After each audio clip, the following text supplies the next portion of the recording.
A father says the drug Molly killed his son and changed his life forever. He contacted us after he saw our reports on the dangerous club drug Molly. He told us he wanted to get his story out. Tonight, only on 3, KMTV Action 3 News reporter Emily Zink follows up on her investigation. He was the one that made everybody else happy. He felt like if they weren't happy, he was down. He never thought about himself. Kyle Lackner would have been celebrating his 16th birthday in only a few short weeks. You see all these updated pictures of the kids growing up, and all I get is how his burial spot's being decorated. I don't get no pictures. Kurt Lackner had his son Kyle come live with him in Lincoln to get away from the drugs and drama he faced in the small town of Spencer, Iowa. He wanted Kyle to start his freshman year of high school in a new place. Kurt didn't have any suspicions that Kyle was back to his old ways until he discovered some texts on Kyle's phone. We made it through the year, and I found some texts and stuff where they've been talking about Molly and trying to get Molly, and you know that. At the time, I didn't know what Molly was. Kyle told his dad that this drug was an equivalent to speed, that it was nearly harmless. We wouldn't talk about it because it was like it didn't matter, because it really wasn't something that was on the radar that we were worried about.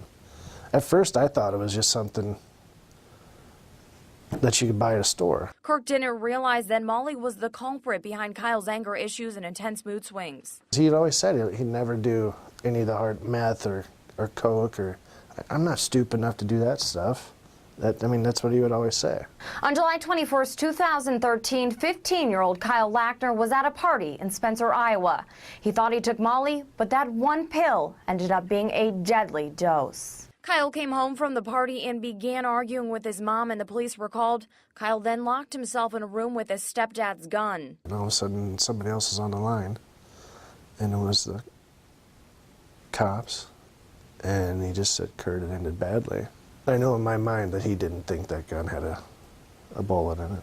Kyle Lackner shot himself on that July day, something that his friends and family never saw coming. Was he a happy kid until this happened? Just the weekend before, he said to his mom, he said, you know, even with the divorce and everything, he said, I've had a really good childhood. When Kyle's toxicology report came back, there was not a trace of MDMA or what is referred to as Molly in his system.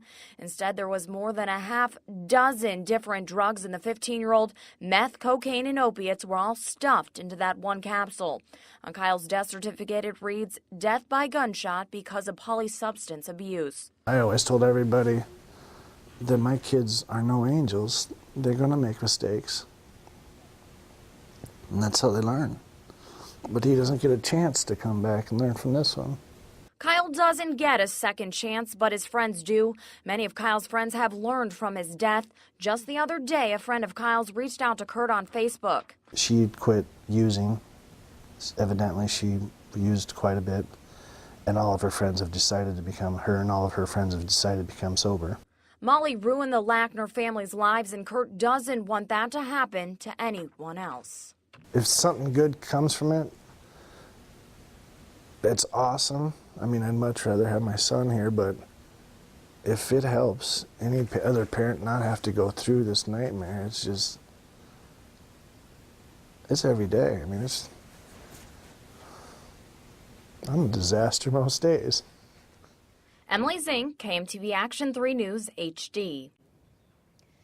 A scholarship fund has been set up in Spencer, Iowa in Kyle's honor. It is for a senior who has been active in drug prevention throughout their time in school. You can find more information on that at kmtv.com.